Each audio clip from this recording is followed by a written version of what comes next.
So, tonight we're going to have a good demonstration on piercing. Glenn's going to do it for us. It's a cheaper way of doing it, I guess, than dental drills. It's a little bit louder. I may be moving. No, actually, I won't be putting air out into this at all. Okay. Well, that's not good. Yeah. Later we'll have a show and tell, answer any questions you might have on some problem projects that you... Okay, so let's turn it over to Glenn and see what he's got here. Okay. Okay. Well, welcome everybody. This. What I'm going to talk about tonight is basically how to set yourself up with the equipment you need for piercing on the cheaper side of the scale. The whole presentation I've turned it over to Bob so it can go on to our newsletter. So if you miss something, it'll be there, but feel free to reach out, give me a call, whatever, if you have other questions. I don't mind at all.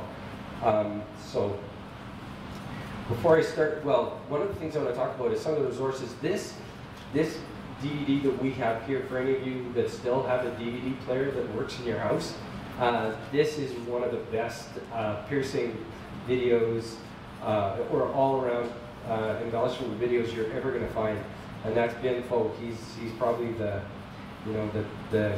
guru of piercing. If you're also looking at getting into this, the one thing that inspired me years ago was a YouTube video called "Piercing on the Cheek," and it was done for Dent and Turners Association. It was Glenn Cox, but it's about an hour and a half long. But he actually builds a whole thing over that time and talks about what works, what doesn't work. He's an aircraft engineer, I think it was, and so he's a little anal when it comes to some things, but it's really worth it. It's really worth it. So, so I got that one listed with resources. Kathleen Duncan is a turner out of Washington, and she does all her little demo things on discs like this. Not quite this large, but what she does is she's got a video where she does a set of angel wings where she pierces. But the reason I brought this along is I've made a lot of these two-part hollow forms where I'm taking two bowls and putting them together, and it takes me forever and ever to do it. And then I saw what she was doing, and she said, well, just turn a waist block, stick it into put a chuck onto your tailstock, and once you've got the shape you want here, you've got it sanded, then just hot glue this, bring it up, and then flip it around and turn the inside out, and that's the method that I'm going to use. She didn't explain it very well because her video was dealing with piercing, and she showed the waist block and stuff, and I was just like, how was she doing that? And so I had to give it a try, and it works really well. So Kathleen Duncan is her name, so I'd recommend that. I just wanted to talk a little bit about some of the piercing, just a few suggestions, and because I know this won't be for everybody, and I don't want you to be sitting there completely bored. But one thing I would point out is Ken has brought in a ton of stuff over the years where you've used your dental drill to do your texturing as well. Yeah. So even if you're not keen on turning something down to a couple millimeters, that you're just not comfortable with that, you can still use that dental drill for texturing in a far more accurate way than you can with a micromotor or a Dremel or anything like that. Okay, so it is a very, yes. I'm sorry, I didn't want to interrupt you mid-sentence. No, no. Sorry, I'm struggling. I don't know, is this like etching? No, what I'll do is I'll hand some stuff around here. Piercing basically is the process of punching holes in a surface of wood, drilling holes. So there's really no right or wrong way to do it. I'll just send some of these around, and you can get a kind of look.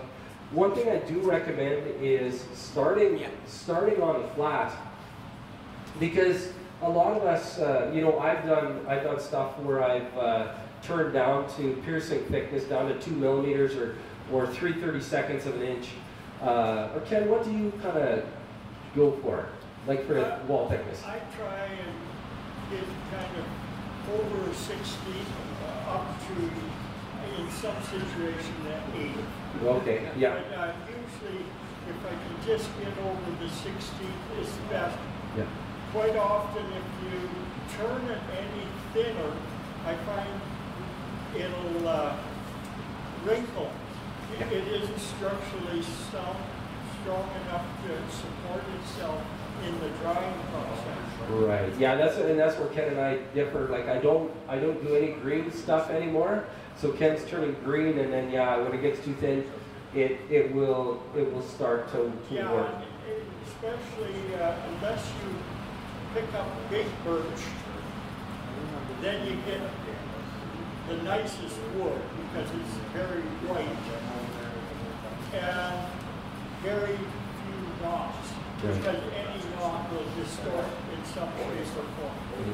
Yeah, yeah, So for sure. I try and, if my embellishing, remove them. Mhm. Yeah, cut them out. Yeah. No, the one thing, yeah. Why is it black? Sorry? Why is it? Oh, so that's with a pyrographer from wood burner. Canadian woodworker, I didn't see up there, but whether there is a razor tip unit up here, it's just for burning. But so, excuse me. Piercing can go along with airbrushing, with you know, with pyrography, with coloring, with texturizing. You know, anything you want. It doesn't have to be just on its own. And that's one thing that this guy was just a genius at. Like his layers of complexity was, you know, 8 or 10 layers thick. I looked at them and tried to deconstruct them as an artist, and it just makes my head spin to think about where you start at the very simplest level with that. But it can just go on and on and on with levels of complexity. So that Frank Sudol from Saskatchewan actually talked in. yeah, talk in. I was being from Saskatchewan. I was gonna put that plug in, but I thought no, I'd better not. But yeah. Yeah, Yes. like I mean, Frank's work was coarser. Yes. Like Yeah. what I do a lot of, but Ben really got advanced it. Yeah. Oh yeah. There's people coming from all over the United States up to northern Saskatchewan to visit Frank Sudol to you know, just to learn the process. And yeah, it's. But we've come a long way because I think Frank is probably, his heyday was getting close to 30 years ago, I think. So Yeah. we've evolved as a group, you know, of North American turners or worldwide turners. We've gone beyond that a little. But yeah, look at Frank Sudol's stuff. He does fantastic wildlife, you know, elephants, wolves, coyotes, stuff like that, into his vases. And some of his vases are like this tall and you know, just paper thin and pierced. So they're quite gorgeous. But so. How many processes are involved in that Christmas one? With which one, sir? The Christmas. Like with this right here? Yeah. Oh, all I did was to start on the flat stock. I'll just throw it. Here's a thin sliced jig. You can find these online if you look. And what's nice about this is 2 screws, and I can pop this piece off, and I can put, you know, a 1 inch or 1.5 inch for thick material, and I can just safely sliver off these to my heart's content. So that's what this is all about. But if you just Google a thin slice jig, you'll find those online pretty easily. Table saw? Pardon me? Yeah, for a table saw, but you could use them for a bandsaw, but you're going to get these ones I haven't sanded, so I just use oh, what's that blade? It's called a Blue line. glue line, exactly. Yes, I thought rip something, but no, a glue line. I use a glue line, and it gets nice enough. You can just, after you've pierced, you can buff them up and whatever. But back to your question. All I did with this, is I take my, like a curved knife for a burner, so, and it gets almost red hot. You don't want it red hot or you're going to get really scorched, but you just draw the curved lines on there. And so it's the same thing as using a pencil, but it gives you a little bit of structure to start your piercing. And It's gorgeous. yeah. Oh, thank you. And then you just punch it through, and yeah. So those. So there's lots of different things you can do with it. Let's see here. I'm going to try to stick to my script, because as a high school teacher, I think when you go far off track, it's because you're just winging it. And so I'm going to try to stick with this. But so yeah, well, it wouldn't happen, no. So if anybody, one thing that we do see a lot of piercing on is rings of bowls, and you obviously have to come down to the thick, to the thin 3/32 or 1/16 of an inch to get it. But you want to leave the outside ring solid, or leave it a little thicker even, because putting that much, that much potential of a broken bowl can be kind of hard on us. And the same thing goes for going too thin. As turners, we always want somebody to come up and pick up our stuff, because turning is very tactile. And if you make something so thin and so delicate that it's going to make your heart stop when some person in the general public picks it up and thinks it's made out of plastic and they can drop it on the floor or something. So there is such a thing as going too thin for your own comfort, and you'll find that spot. So one thing you want to do when you're piercing is you always want to pierce. This happens to be a 45-degree pierce. I was just going to stick. Maybe I'll do that so you can see this. This is just a little pack that came from my dentist. You let them know that you're piercing and you're using a dental drill to pierce. They'll save this stuff for you because they just chuck it out. But not after every patient. But they will sterilize this and give this to you. So this is just has a push button in the back, and then I just stuck this is a diamond hone for polishing. So I mean, it's not as delicate as some of the other burrs that I'll talk about in a while. But whenever you're piercing, you always want to pierce perpendicular to your work surface. Think of a large slab of wood. And if you're going to come through at an angle, all of a sudden you're going to go from from 2 millimeters, and it can easily go to to 3 or 3.5 millimeters just because you're at a wonky angle, right? So you always want to go through perpendicular. So if you're going around, that's where you'll have to, if you're leaving the chuck on your lathe, then you're piercing that way, or if you've got a holder for it. But perpendicular is really important. Okay, so as you can see with some of these where the holes didn't go all the way through, that's kind of loses the illusion of a lace work. When you're cutting, it works best to cut in a clockwise pattern, because it will it's going to just follow the rotation of your cutter. If you go counterclockwise after you're through, you can lightly clean up any burn marks. But a lot of times, burning in this, it's not really all that crucial. It doesn't really matter whether that inside edge is looking black, but I mean, it might matter to you. So it's interesting. Like, I have so many people that love if you leave it dark. Leave it dark. Yeah. It's amazing. Yeah. How do you do that? Accident. Say, I spend hours with a brush there, cleaning, putting that in. But yeah, well, most of my work is more on the fine side. I don't go back and clean up. Excuse me, I never have. And these ones here too, you'll see that there was never any cleaning up down there, and there's a bit of burning, but it's not all that distracting. So the faster you move with your handpiece, the less scoring you're going to have. If you go slow, and in particular if you're on softwood, the slower, the softer, the more burning is going to happen. And I will be talking about safety in just a minute, but what I'll do is, while I'm thinking of that, this does create a fair bit of smoke, and it's always good.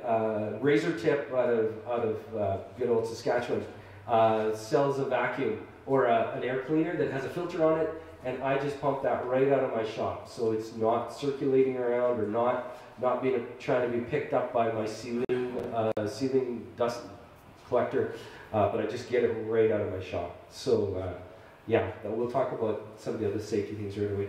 But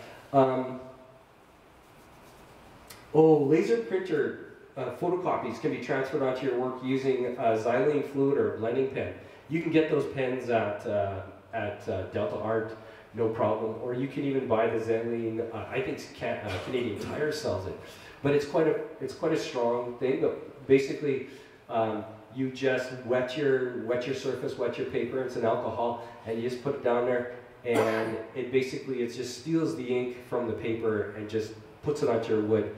And you get rid of the paper, and you there's no tracing, there's nothing like that. So it's just xylene fluid. And Bim Fo talks about, he uses that stuff as well in there. You have to have a copy done with it has to laser print. Yeah, it has to be a laser printer rather. Yeah. Can't be just inkjet. Yeah, no, it has to. I was told that it has to be laser, but yeah, and good lighting and a magnifying is really important for this. Like anytime you're starting to do little stuff, you really need to see what you're doing.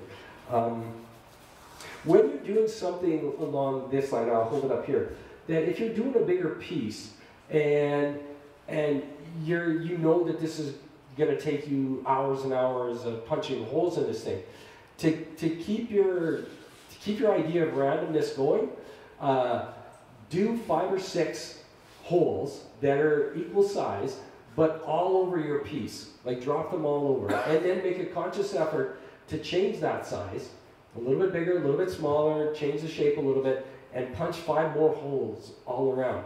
And all of a sudden, what you're going to find is that everything will unify in the end, rather than just say, I'm going to start on this axis, and I'm going to work clockwise till I get all the way around to here, because those two things might look just day and night difference. So the whole concept of being random is you have to be a little bit, on purpose with that. So you don't just kind of. As humans, it's really difficult to do random stuff for like 20 minutes at a time or an hour at a time, because we just get it, we lock into a pattern of doing it. So try to keep things spread around. So safety with the high-speed handpieces. Protect your ears. Once you've lost your high frequency, your ability to hear high frequencies, it's gone. It's gone for good. There's no getting it back. No hearing aid on this planet is going to give you back high frequency, and that's what these are. Like going to a dentist, this is the sound you hear, and that's why I wasn't too keen on firing up a compressor to demo this, because even with the hearing aids that are in here, it just like screams like a lot. So protect your ears. Protect your lungs, like I said earlier. Get rid of that smoke. Protect your eyes. It's not like chips are flying everywhere at all when you're doing this. That's not a big deal. But and keep your fingers out of the way. So this is one, I think. Who was the first one that you got one of these, don't you? Yeah, brought this in, and this is a Lee Valley bull stabilizer. They don't have them anymore, do they? Oh. Well, then I'm not sending this one around. Okay. I understand that, because I tried to find one. Oh, okay. And I'm pretty sure they don't have them anymore. Oh. Maybe it's been reinstated, but yeah. That's a We've great always thing. sold them for about $30 to start with. Yeah. And then, once that got out, somebody else bought up the stock, or I don't know what happened. And next thing you know, it was $75, and you couldn't get them. You couldn't get them. Yeah. Okay, forget that I brought that here. I'll just leave that here. What you can do with like a 30-cent chunk of plywood, just cut yourself a little groove, and then you're going to be able to pierce through this quite safely. The one thing who's got it on their lathe that this lathe has no brains, so use yours. I think Elio has that sticker on his lathe. But with these dental drills, they don't know the difference whether they're cutting through wood or your finger, and they could care less, right? So keep your fingers out of the way. Like, So your box of Band-Aids. yeah, I didn't bring those either. So, but yeah, so keep your fingers out of the way. How much pressure do you put through When you get them, it'll tell you what. But most of these are like in that 32 psi.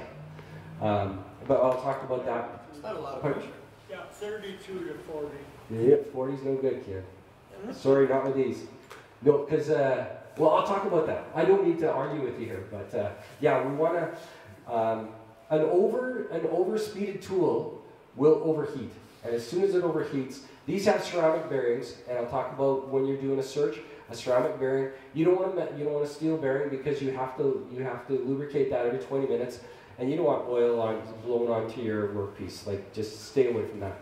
But a ceramic bearing, as soon as it overspeeds, it overheats, and your life expectancy just drops right down. Okay, so and I'll talk about it's called your slump. From this side of your regulator to this side, there is, even though this gauge tells you something, there is a drop. So we'll talk about that in just a little while. So, but let's talk first of all about what speeds we're talking about for piercing. A Fordham runs between 5 and 7,500 RPM. A Dremel tool will go 25 to 35,000 RPM. So it's quite a bit better. A micro motor, they max out about 50,000 for most of them. And these guys are turning between 350 and 400,000. Okay, so and that's what's the beauty of these things, is they're going so fast that when they cut through, the grain, fiber, and direction doesn't bother these things, because they're just going so fast. Okay, so as long as you don't, like, all bits are tapered in some way, and as long as you don't punch through and get them stuck in there, because then you got to shut your air off quickly and try to wiggle it out so you don't snap it. But yeah, so we're talking about 400,000 RPM, so it's high speed handpieces is what you're looking for.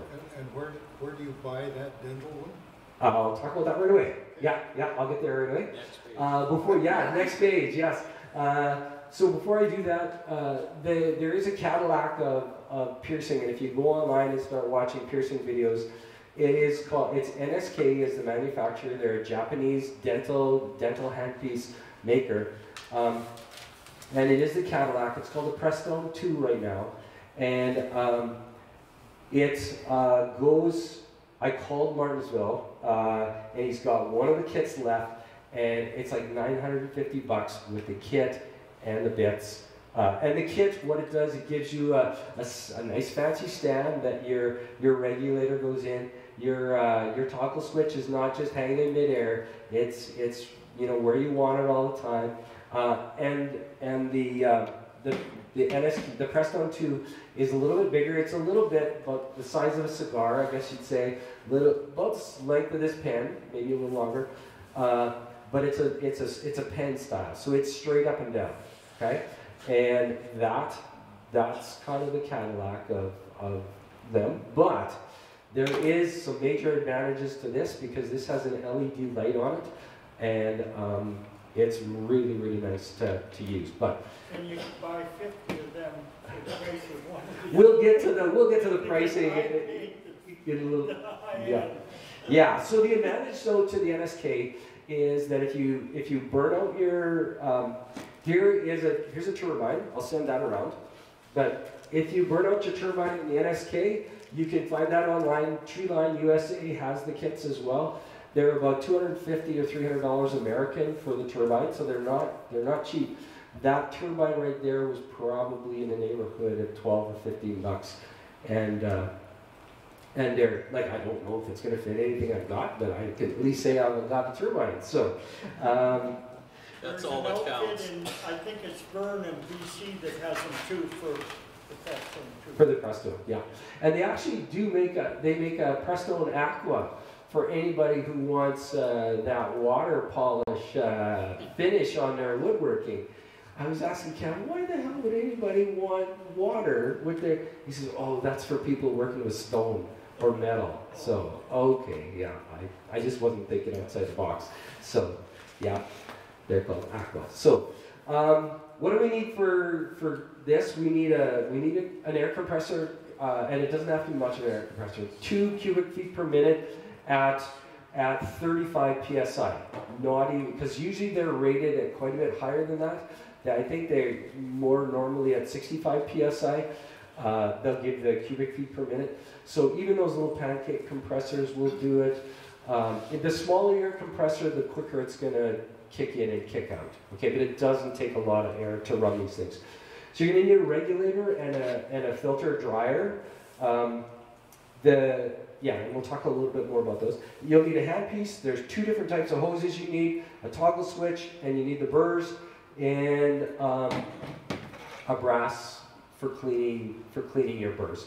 I just use a brass welding rod and just draw it across here, and it just cleans them right up. So that's pretty good. So compressor, Ken, what happened to your compressor a year ago when you were cursing? It rusted out, Yeah. right? Yeah, a couple of years ago. So I know for almost guaranteed that Ken was not in the habit of getting up every morning and going to his shop and draining the condensation out of his compressor, right? That's No. right. Yeah. So I used to paint cars for a living, and it was just mandatory. You absolutely had to drain that compressor every day, if not twice a day in the hot weather. You just had to drain it. So that's what I would say about compressors. Drain them. The other thing is, if possible, find a compressor that's got the lowest decibel value you possibly can, the quietest you can, because a loud compressor will take the fun out of piercing pretty quick.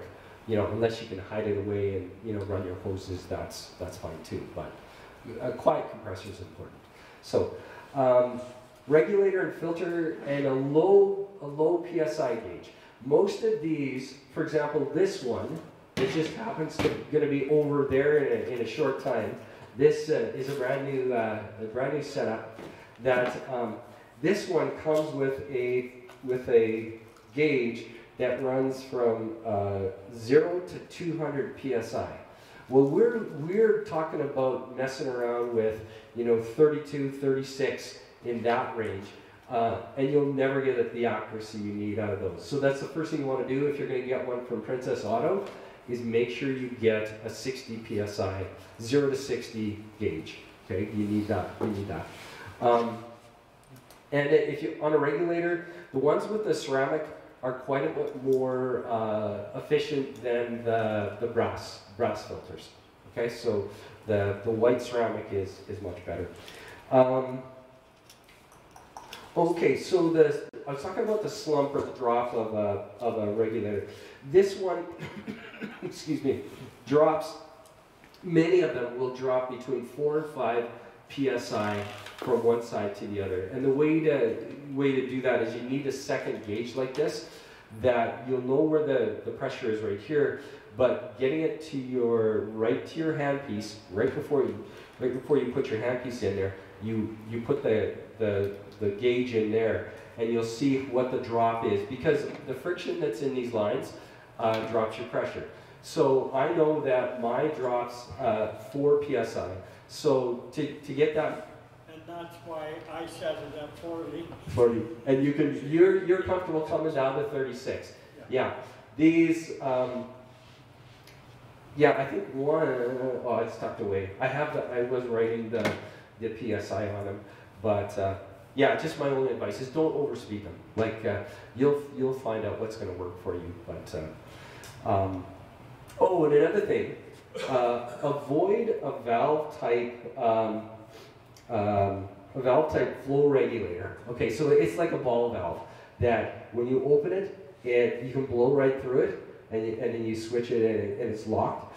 They're not a regulator. What they are is a reducer that whenever you turn your gun on, say you're painting something, and you spray, and it's going to take, and your tank is at 120 pounds PSI, whatever, all that thing is going to do, it will drop down, all the hose after this is going to be at full pressure, full tank pressure, until you drain that off. And if you have to burn off, you know, a whole bunch of air at 120 PSI with this, it's going to be wrecked. Okay, so make sure, like, if you do get a chance, you can just open them up. If you can blow through them, that's a ball type. Don't use it. Get a valve type. Okay, that is much better. Let's go on here. Hand pieces. This is what everybody wants anyway. So there's many different styles of hand pieces. Borlanger and McAvoy, yes, thanks, Brian. Brian has also done some really amazing piercing. That, you know, for any of those of you who've seen it online. But what they would sell is sort of this style, but a 90-degree. And what that was designed for is you would put your thumb on the work and drop it in with your hand, and then pull it around this way with your knuckles and use your thumb as the fulcrum to make that work. So that's the 90. This one is just a little bit less than, this is just an offset one. Here's one that's 45, and that's what this one is here. So there is 90 degrees, there's 45s, there's 15 degree, like that one. There's some with an LED light. This one, actually what I could do, I wouldn't mind sending this one around. How's the light powered? What's that? There's a little guy on a bicycle inside there that runs a generator, and that's, yeah. He's happier now to get that light going. So it's, yes. You'll see the light on this one, okay? And what I'll do is, at the back of my presentation, I've got all the search terms that you should be aware of, like if you're going to go for one of these. But what we're looking for is so there's all the different degrees. There's some with LED lights and then some without. And there's also high speed and low speed. Now the low speed ones are designed for polishers, like actually polishing somebody's teeth. They don't want them going at 400,000. I don't even know if they're half that or quite a bit less. I don't know. But stay away from the low speed. That's not what you want. Okay, you want high speed. The cheapest pen style that I found also comes out of Martinsville, Saskatoon, and that one was $350 for a pen style. But Cam, the owner there, just said that does not have the ability that the Prestone has. But you cannot find these cheap knockoffs in a pen style. I just cannot find it anywhere. Okay, so but what we're looking for is high speed dental handpiece, 45 degree. Ceramic bearings are really important. We want to stay away from metal bearings because you have to lubricate that. And LED light, and you also want to be aware that if you look at the back of these, well, this one's brand new. I won't say this one. Oh, it's got a cap on it. But so in the real dentist world, what they want is they want air going in to power your turbine, but they also want water going in, and they want an air line going in. So some of them have 6 ports. What you want is just 2 ports, okay? And that's what you're gonna need this. So everything that I've got here is 2-port, and this hose will interchange with all the rest of them. The one video I talked about piercing on the cheek, he talks about how you can drill 2 holes here, and you can still get. It was not an air-driven one, but it had it would still blow the dust away, which is that's kind of cool. Like he would drill holes, and then he would just solder part of the holes filled and whatever. But you'll have to watch the video for yourself, because that was a pretty bad explanation of how he did that. But it can be done. So yeah, look for 2-hole hoses as well. Let's see here. Yeah, we don't need water cooling, and we don't need suction. And the hand pieces require 32 psi. Some pieces handpieces online, they'll say NSK or NSK style. Remember, NSK is that Cadillac name. They're not. They're lying to you through their teeth. Okay, they could be NSK style, but NSK does not make anything that looks like this, and NSK will charge you a heck of a lot more than $12 for these things. So, just we'll get to that in a sec. Let's see here. Okay, onto hoses. You're going to need two different types of hoses. This is silicone hoses.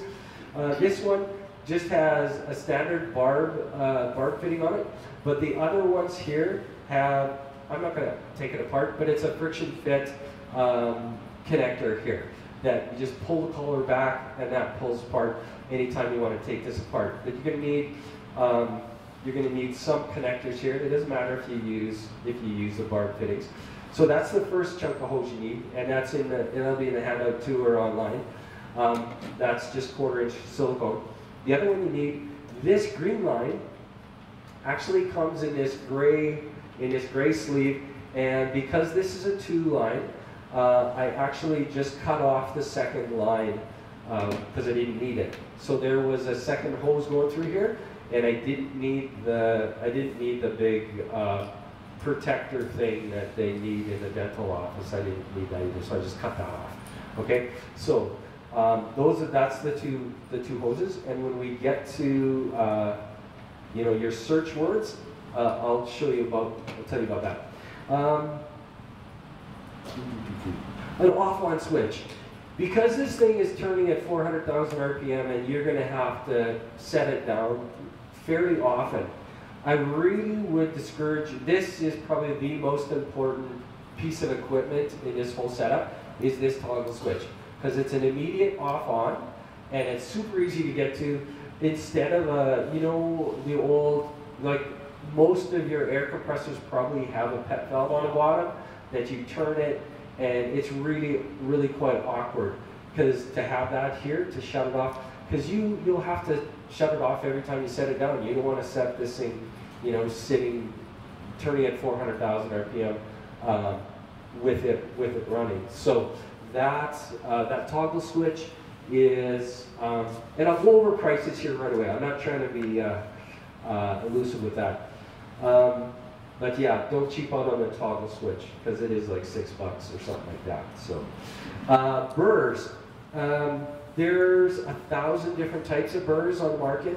The one that I used, and mostly because I took a course with JP Fennell down in Lethbridge quite a few years ago, and he uses the FG 169L. FG stands for friction grip.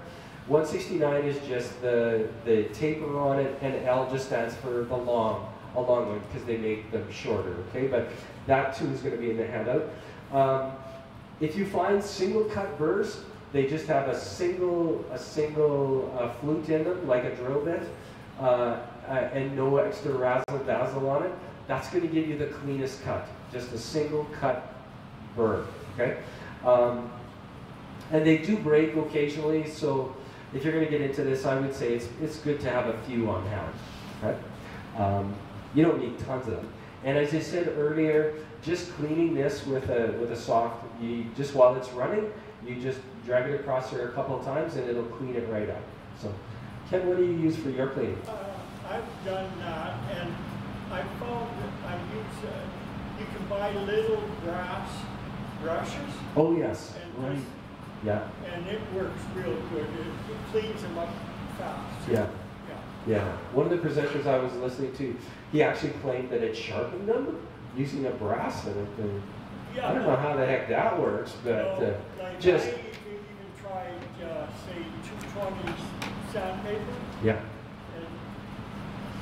But it's slow, and you've got to kind of go at it in a proper manner. Otherwise, I think over time it would die. Yeah. Okay. So there's kind of three places where you can shop for this stuff. There's eBay, and I don't know, does anybody shop on eBay anymore at all? No, apparently it's still quite big in the States.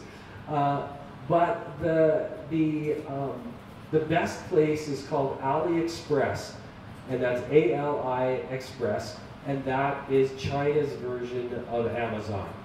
And so suppliers are cutting each other's throat to get the lowest price and get their product out there. So, but AliExpress. So some of the search terms you want: high-speed dental handpiece, 45-degree LED light, ceramic bearing, 2-hole, pneumatic toggle, air valve, 2-hole handpiece hose too. And sometimes you gotta just kind of stretch your use of the English language to fit Alibaba. But yeah, that's what this was called, was a 2-hole handpiece hose tube. Okay, so but it has to match up your handpiece, okay? Because they come separate. You want an air compressor pressure gauge, 0 to 60 psi, silicone. Doesn't have to be food grade, but that's all I can find. For like 1/4 inch outside diameter, and then carbide burrs, and you'll find whatever's going to work best for you. Now, here's the part you probably wanted to hear, was the cost. Now, we talked about the NSK Presto 2 with a kit and burrs is just shy of $1,000 by the time it gets to you, so $950. But the option B, the regulator, the regulator, filter, and couplers, I saw that whole kit for $24.99, so 25 bucks. You could, just to put my money where my mouth is, this one's available for 25 bucks. It doesn't have the right, gauge on it, but it's there. Anybody wants into this. You'll need a 60-pound gauge, and that, you can find them, just the gauge itself, you can find that for about $8. And this stuff you can find at Princess Auto, or doesn't have to be online at all. Did you get that low gauge? I'm sorry? Did you get that low rated gauge? I didn't. I found mine online. Yeah. Yeah. And I think Greg December is a good place to go for a gauge. Oh, Greg's, yeah. No, that makes sense I too. had to buy a special gauge there, and they're pretty good. So Yeah, for sure. Yeah, no, that's good advice. They would have them. Yeah, Greg's good. Yeah, they would have all of this. Yeah, never even thought about it like that. So the handpieces. A handpiece like this, 45-degree ceramic bearing, LED light, everything we want. The cheapest one I found was $13.57 Canadian. The most expensive, well, not the most expensive, but I did find one that I felt a little bit more. The $13 one, by the way, was made in the States, or that's what they claimed. And the other one that I was a little bit more comfortable with was $65. Okay, for the handpiece that is gonna do your piercing for you. The 2-port hose, this one right here, was just over $5. The silicone hose that was on their regulator, just the clear hose, you can get that anywhere, and I think it's like 33 cents a foot. So you need like 35 cents worth or less of that stuff. A toggle switch, like I said, the part you don't want to cheap out on, that one was $6. I found, these are prices that have just, What about the foot valve? You're gonna blow my budget way out of, No, I don't know. I don't think they're that expensive. Oh, okay, I have one for mine, but yeah. But I'm not really sure what they're worth. Yeah, no, I use the foot valve for my micro motor, and I love it. Yeah. And the only thing that I know that sometimes, like with this, because I want, if this thing's putting out 350,000 RPMs, I want that right now. Yeah. I don't want to be falling asleep and have my foot halfway off the thing, and then all of a sudden, it's jammed, what happened? And Put on the bench and put a weight on it. yeah, that's right, a rock. Yes, no, that's good advice. No, they would be a nice, that's something I don't think they're that expensive. no, probably not. I'm sure they're like a toggle, but just a pressurized one. Yeah. And then you can buy high quality carbide burrs. again, I was on the phone with Cam, he was Razor Tip. Now his son's taken over that, and he's doing Maple and Bass is the name of his company, and he's doing more of the carving stuff. And They're he had, expensive there, though, aren't yeah, they're like $5 each. They're about $5 each. I did find a 6-pack burrs that was really close to the FG 169L, and those were about $2.10 each. So, you know, that's now the cheaper handpiece. That package comes up to $73. The more expensive handpiece, that one comes up to $125. But the only thing that I haven't talked about is shipping in this. Now, for anybody who's not an online shopper, you know, once you put something in your cart, or once you say, yes, I'll buy this, before you hit buy now, check out, go right to the end and find out what the delivery charges are, because most of them, I found in experience, are in American dollars, first thing, for the delivery. Some of them can be really inexpensive, and some can be not so inexpensive. A couple of things that I found out is I had a hose, this hose that was listed, not this one, the food grade hose. I bought whatever length, and it was listed at $2.30 US, and it got to my door for $3.44 Canadian.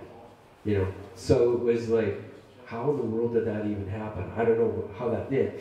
I bought a handpiece that was $17 US, and by the time I got it to my door, it was 27 Canadian. But I also bought, the one that really hurts, is I found a 10-pack of burrs that was $18, and by the time it got to my door, it was over 70 bucks, because I didn't pay attention to the shipping in American dollars. Because once you convert that over, it's just like, holy crap. That's just the shipping.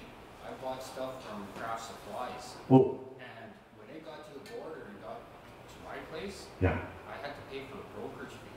brokerage for duty, yes. Yeah, that stuff, I've never ran into that, you know, coming from AliExpress, because that stuff's coming from China through who knows where, and I don't think the American government gets their hands on that. So I've never seen that on any. Across the border. Yeah, Craft Supplies, absolutely, anything. Treeline USA, you buy stuff there, you're going to get dinged. Yeah, absolutely. And the sad thing about like Treeline, he's real good. Yeah. But one time, 3 months later, I still didn't have it, and the tracking said it's sitting on a shelf at Customs in Vancouver. Yeah, yeah. And he ended up sending me a new one that came within a week. And then when the other one finally come, I had to send it back to him. Yes, yeah. Yeah, so, yeah. Oh, sorry. Yeah, you're talking about Alibaba. Can you not get this stuff on Amazon? No. Primarily because Canadian and American law does not let a dentist stick these into your, our mouths, right? This is not designed for, like a $12 handpiece is not designed to go in your mouth. In other parts of the world, they're fine with it. In my shop, I do dentist work on the side, but I have it really low on my sign. Like it says woodworking and dental work, but no, you can't get it from Amazon. But I could get one from my dentist. No, they can't, because Yes, you can for $2,500. Yeah. mostly That's they, what they make them pay. yeah, they lease them. They lease them because there is wear and tear on them, and what they'll do is they'll just like leasing a car. They'll drive it for 2 years and they'll get rid of it, and then a new one will show up. And it's not this. If you want cheap, this is the way to go. If you got the money and you want to go for the Prestone, that's what I would. There's a supplier right here in Edmonton, but they won't even deal with public. Yeah. It's Yeah. just strictly the dentist. Yeah. Well, I just hate doing business with Alibaba, that's all. Yeah. Well, this is AliExpress, so completely different. But just Chinese all the way. It's the same company. But it's all Chinese. Yeah, no. I know it, and there's people who don't want to work. You know, my brother-in-law will refuse to buy anything from Amazon just because of their business practices. And so yeah, no, I don't want to encourage anybody, but last word of warning, before you hit that buy now button, make absolutely certain you've done the math for the Canadian dollar and you see what the shipping is. If you're patient, quite a few of these will go free shipping, you know, but it could be 6 weeks down the road. You know, but you know, it just. I did a big project. I was working with the mother of a bride who wanted an art piece for a wedding present, and I thought, I've only got one hand piece. If this craps out on me, like, she will skin me alive. Like, there it is. So I was just on there, buy now, buy now, buy now. So I've got a surplus of hand pieces kicking around somewhere. So. Like, I bought my one from Gimpo. Yeah. When I was in Saskatoon about 8 years ago. And I doubt if there's anyone that's pierced more than me. Yeah. And I did finally wear out a turbine after 8 years, which I figured was pretty good. Oh yeah. No, and it's a really it's kind of a meditative thing. Like you're as long as you got it set up where you're not going to punch that burr into your leg or into your fingers, you can just relax and just cut and cut and cut and it's and as long as you've got a fan drawing that smoke away from you, it can be a very enjoyable thing. So. How many holes in your hand before you stop doing it? No, I've been lucky. I've never punched into my finger with one of these. Don't say never. Yeah, no, I haven't yet. So far. I will, yes. So far, Usually you can tell by the heat that you're getting close. yeah, if you're holding your finger there. Yeah, that's getting close. Yeah. No. Yeah. Are there other questions? I've kind of wrapped up all my stuff, and like I said, we'll have this on the newsletter, like all the names and stuff. That one video, piercing on the cheek. If you're interested, it's worth the while because he does say what what works and what doesn't work. Is this available on YouTube? Yes. Yeah. Piercing on the cheek. Just put woodworking. Piercing on the cheek might get you down some pretty strange things. Let me stop that. Let's go with wood turning, piercing on the cheek. Yeah. I'm gonna have to try the other one. Cheers for the fun of it. Don't put nose in there. No, for sure. So the question is, can you make up a list of this stuff, and can we all get together and throw in a bunch of money and have it ordered at once, all at one time? Sort of a group buy it or sort of thing. Because you know what works for you. And if I look at 3 different things, I'll probably just buy them all just to make sure. But I guess the advice I would give with that is there is such a wide variety of pricing out there. Like, and I'm always a little hesitant to say, because I did find a handpiece for like $9.53, and it's just like, do I really want? Like, is that worth my? That can't be right.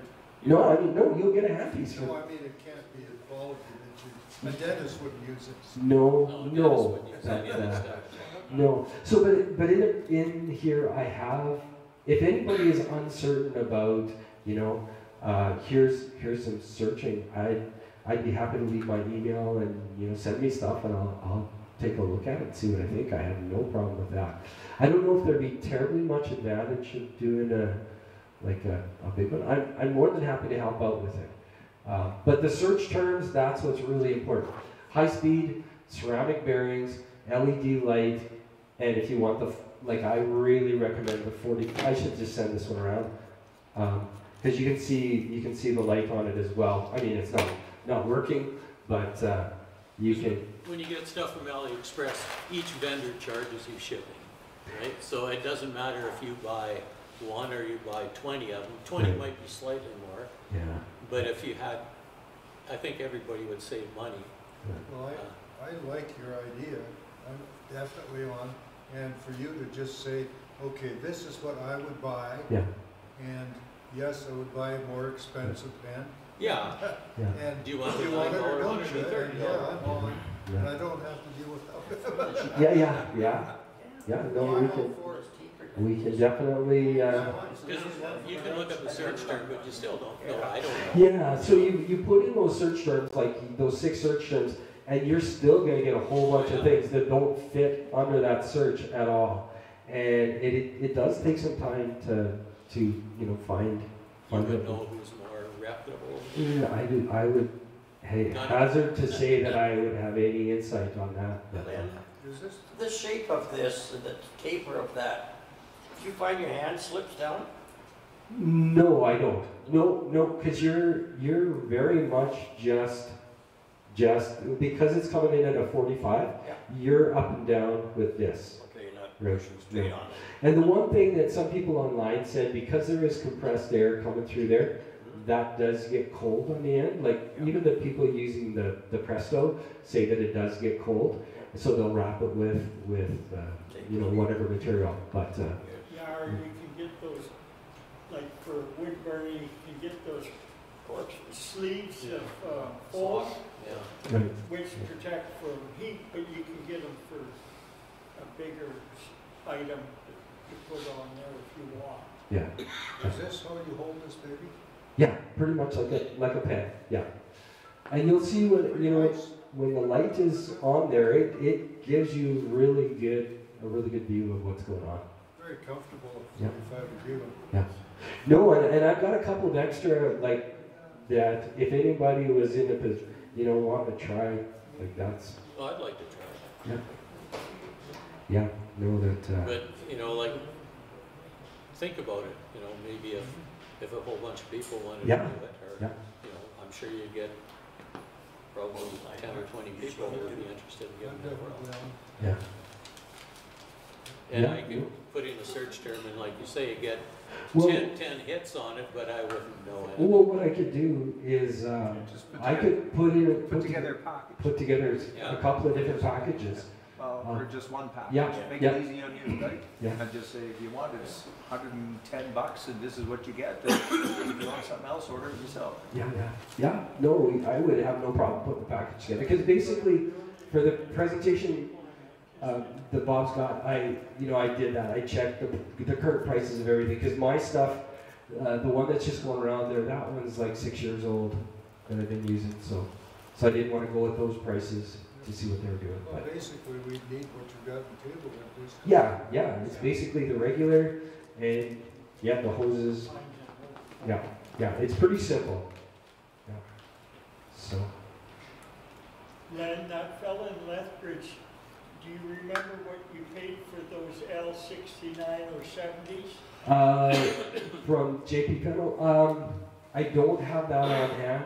I do have it on because I've sent out a PowerPoint with all my receipts. I've sent that out to other turners, and but I don't not offhand. And that was like 6 years ago too. Because Gord Langer, like they were about 250 Yeah. through him. But you know, if I was starting out piercing right now, I think you could start quite nicely with even, 5. You're going to, as long as you're going, if you're going to start on thinner material or even, something like this that is, 3/30 seconds, whatever. Those burrs, they'll last quite a while. It's not as if you're going to go through 1 hour or something like that at all. Like, one burr can last you 30 hours of piercing. So, but by the same token, one burr can last you 30 seconds of piercing if you jam it and you curse and you snap. Yeah, it's gone. So, but Maybe look. yeah, I'll put together a package for sure. I will. And while I have the mic, just before I take it off, I ended up for some reason with like thousands and thousands of dollars of flat stock hardwood in my garage, and my popularity is dropping kind of by the month that it's staying there. I've got a price list over there that if you want to take a picture of, if any of you want flat stock, let me know. I've got I've got lots of stuff that I gotta. Either it moves or you move. Yeah, exactly. Yeah. Any other questions before I turn this off? No, that was excellent. Thank you. Okay. I will put it back together. Can I go back to one thing that I forgot? Yes, you can. Sorry about this, folks. I forgot about this. I took that course. We were down to see JP Fennell. And I remember driving halfway back from Lethbridge, and I had to pull over because I was making notes in my mind, and I just had to start making these notes about what had happened in that 2 or 3 days. But one thing that he did, if you're uncomfortable turning really thin, and lots of his piercing, he'll do like a 1/2-inch wall. Then he uses these, what are these things called? Like they're just a key. What are they? Here, take a closer look. Somebody's got to know what these things are called. No. Yeah. A roller key. No idea what it is. What is that called? A sleeve, just those splits. Oh, spring pin. Spring. Yeah, spring pin. Okay. So what he was doing, he cut them down to whatever length his drill bit was. Get a drill bit that just fits inside this. Put it into his drill, and then from the outside he would just, and he had a depth gauge right here. And then he would take his like a carving machine or whatever. He would just hog that stuff out of there. Then he'd be down to his 16th inch inside wall. And then you could pierce through that. So, you know, if you didn't want to, if you're uncomfortable doing super thin walls, you know, do thick, get rid of the material from the outside. And that's the way he did it. Like just. Yeah, that's that guy in Arizona. Yeah. That's how he does all of his. Yeah. I did one piece, a big piece, and it works slick. Yeah. It's a little time But consuming. it's a big job. Yeah. You think it's gonna take an hour? No, it'll take days. Keeps you off the couch though, Ken, and that's all that matters. That's right. But yeah, no, so this can be done very well with a thicker walled vessel for sure. Just knocking that material out of the outside, not going on, I guess I didn't explain that very well.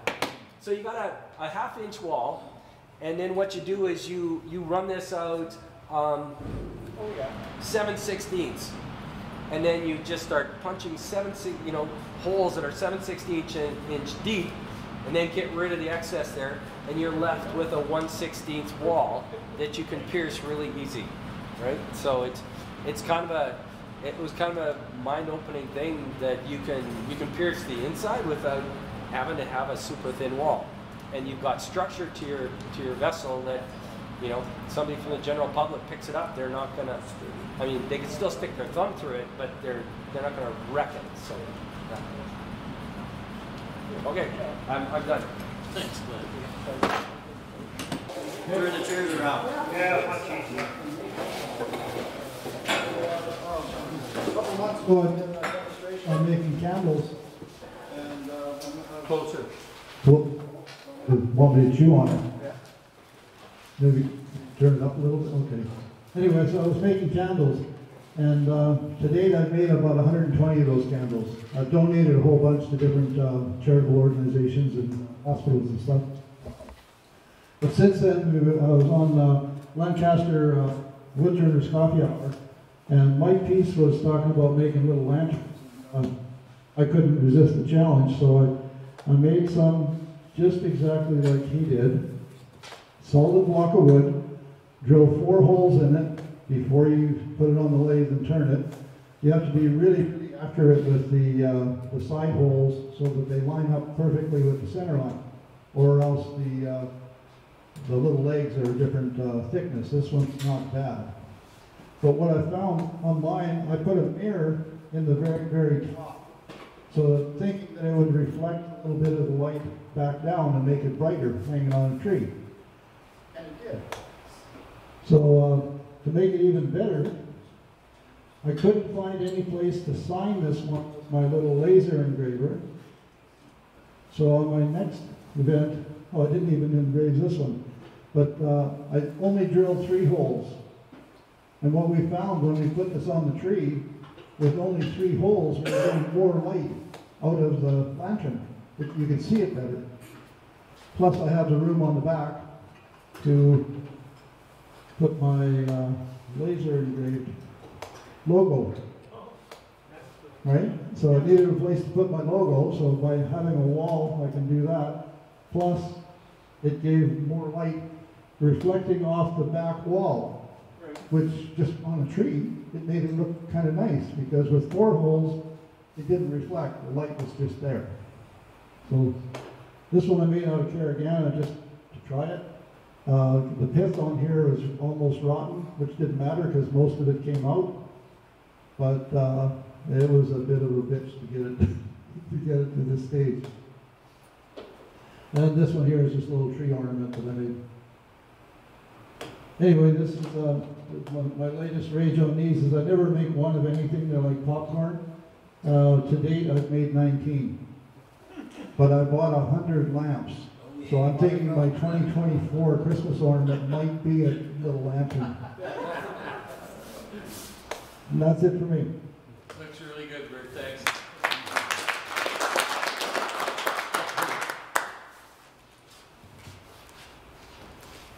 So this was just made out of birch, and I hadn't done a complete bowl type of thing. This you've seen some of my flatwork before.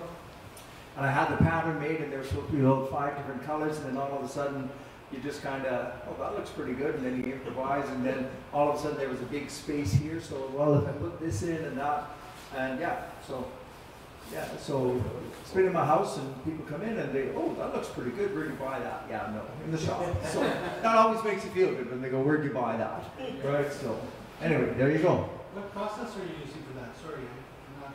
It's just, so I've got a 1/8 beading tool, and so while it's on the lathe, I do the beads, and then I made an indexer. So this one I think has 96 columns, and so use a polar graph paper. So if you just find a website, there's a polar graph. You can set it up. So then I put it on my lathe with the polar graph paper behind, and then I move one piece, and then I move one notch, and then run a pencil line, one notch, run a pencil line, and then I've got a wood burner with a 1/8 that fits these grooves, and then just wood burn. So I think there's 28 rows this way times 96 that way. So that's what takes the longest is the wood burning, and touch, and right. But you're sitting there in the evening on a nice summer day, and what else, right? Yeah, I don't keep track of hours because they're just frustrating. It would be, it's a double-digit number. It's not a really high double-digit number, but it's a double-digit number. So for sure. What do you use for coloring? India ink, I forget the name of the pen. How do you keep it from... If you go to Delta Art Supplies on 120th Street and about 112th Avenue, something like that. 100... Yeah. Okay. Anyway, whatever. Yeah. Anyway, if I could think of it, I'd tell you the pen name. But the pens are about $2, and some of them you can get fine ones, or you can get medium, or you can get chiseled tip, and you just buy what you think you need, and you just sit there. They last quite a long time, and so India ink, and the good thing about it doesn't run. Once it's on, and then just spray the lacquer just to seal it, and done deal. You're talking about coloring. On Amazon, if you look, and you can get groups of. Ken? Who? Pardon? OHUHU. Yeah. This is the one that Brian McAvoy is using. Yeah. I just bought this kit, 160 pieces. Yeah. All the colors. You can get And it's up to under $100. 500 pieces. Yeah. I think it was $90. Yeah. So 160 colors. and again, I'm not an artist, so I don't need I need black and orange and yellow and kind of your basic 8 different colors. That's all I need, kind of rainbow colors. And That's way you gorgeous. go. That is So, absolutely gorgeous. anyway, that's mine. Whoever belongs to this, you need the microphone. It's very nice. There you go.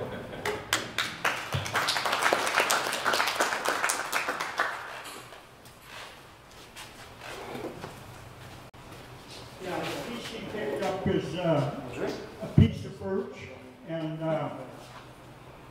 You turn it when it's soft and wet green to get it thin.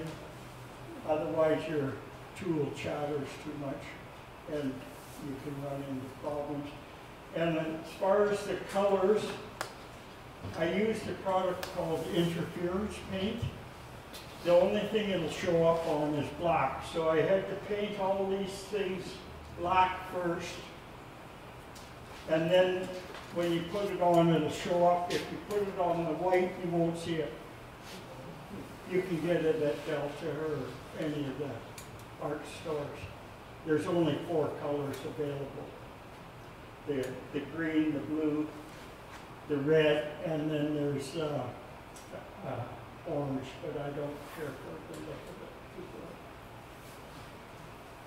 of it. And this is a piece of elm, which it was a piece of crotch wood, and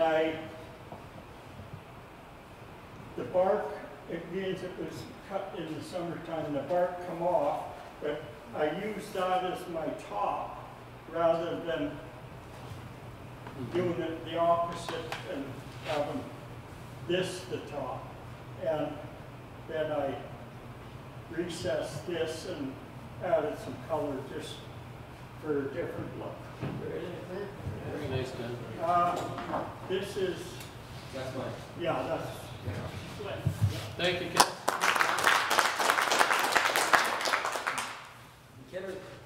Are those interference colors that you put on there as well on that one? pardon? Those are interference colors that you put on that one as well? No, those are iridescents. Yeah, I have tons of gold and acrylic, and I used that combination. It kind of made me think of stained glass. Window look,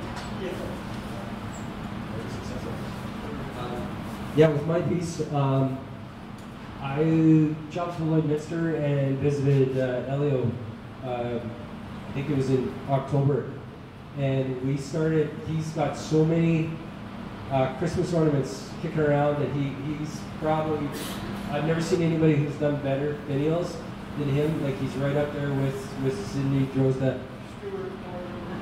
Okay, yeah, so I started doing a bunch of, because Elio likes to sleep in the morning, so I'm looking through all his stuff and making notes. And I had this this top, the world piece turned at home before that, but I don't know what it was sitting on, but it didn't look good at all. And then I got back from Lloydminster and I thought, well, I'll give this a try. And I think one of the things with it is the shape that this line makes is going the wrong direction. It's going in from thick to thin, where it should have a graceful coming out. It's not quite doing that, but I'm looking forward to trying more of these and just combining the 2 different materials. So, What's the I stamp? think, yeah, maple. I think it's a good form, but Cindy draws that would say just what you did. Yeah, it's in reverse. But What's the paint on that? I think I just from Color Effects in Saskatoon. Did I get back in Saskatchewan? Color Effects has the liquid, and they're water soluble. But, yeah. And they're cheap. Yeah. So that's an acrylic? No. This is a wood dye, but it's it's an aniline dye, I believe. Yeah. And you can mix it with anything. Any shellac, any color. Hey, what's this? Who's next there? Here. Thank you, Glenn. This was inspired from the group. I can't remember who it was who had a piece a few months ago with the crotch piece with the branches coming up. So I had a piece of apple at home, a crotch piece with, this was call it a chunk of wood, and there's some rock in it. So I rough shaped it, poured out the rock with my Dremel, and then took the time to pour epoxy. That's the longest part. You gotta put it in, let it set for a couple of days, and then put it in. But I'm really happy with the way it turned out. We've got a lot of bark pieces and some live edge and all sorts of different designs. I was able to keep some of the bark on the end here, and some really nice colors and some really neat wood grains and effects in there. So really happy with it.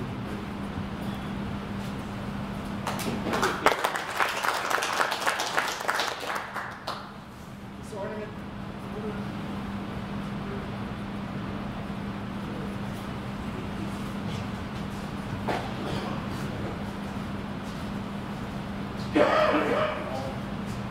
Okay, so like most people, they're turning Christmas ornaments this time of year. So I started out with this one, which is a globe with spindles.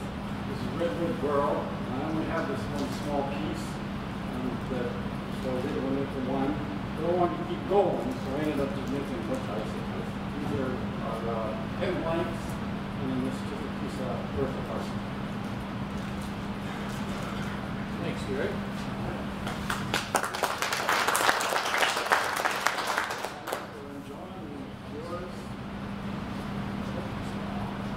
As you can see, I'm still playing around with LEDs, burying them inside the bulbs. It's a very time-consuming process. There's two hazards. One, of course, is you take the chisel and cut the wire.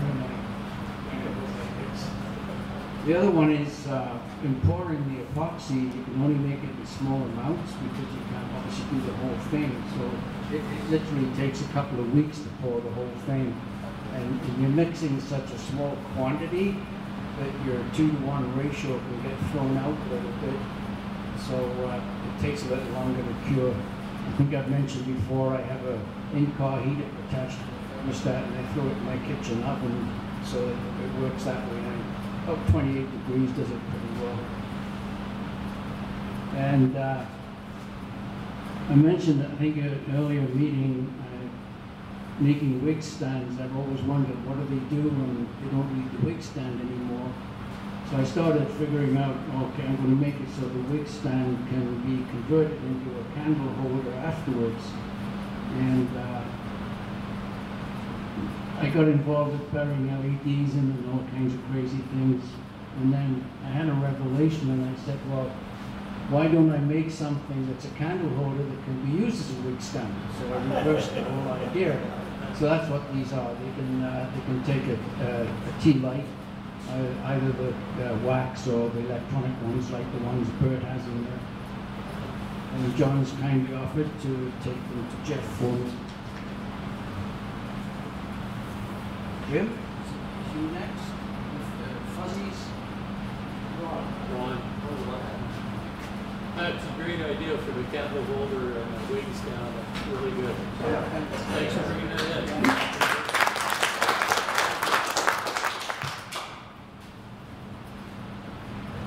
I made a number of these little fellas. I got the inspiration from Jeff when he started it, and I was going to donate a few, but all the ones that I made seem to have been spoken for once people saw them.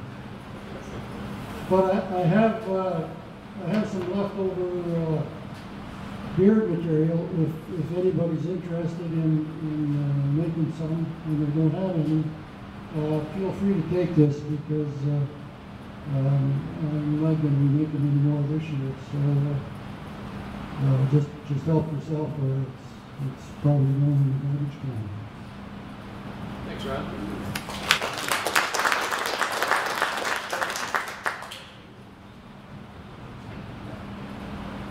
I think that's it. That's it.